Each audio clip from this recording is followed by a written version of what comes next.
Сәлем достар, сіздермен бірге Техномен каналының негізін қалаушы Нұрасыл. Бүгін бізде 42.500 теңге өтініш қалдырып, бірақ әлі де жауап ала алмайтқан кісілерге арналады.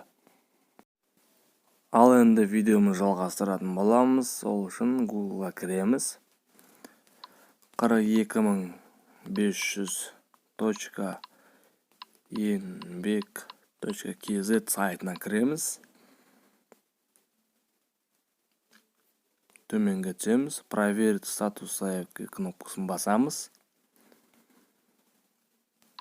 Иіндеріңіз жазасыздар бұл жерге.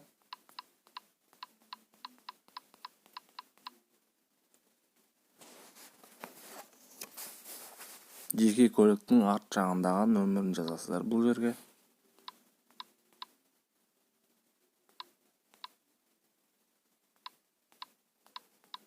Я не робот кнопкасын басамыз.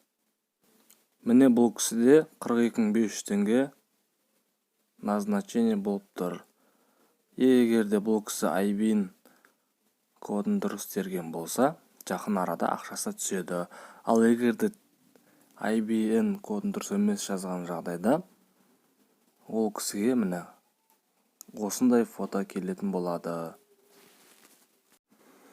Сол үшін менің алдыңғы видеоларымды көріп, IBAN кодты және де Telegram арқылы заявка тастауды көріп, содан соң ғана өтініш тастаңыздар.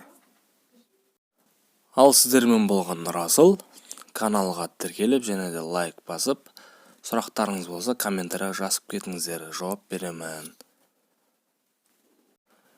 Егер қандай да бір тағы жаңалық болып жатса, 42.500 теңге туралы байланысты осы каналға салатын боламын.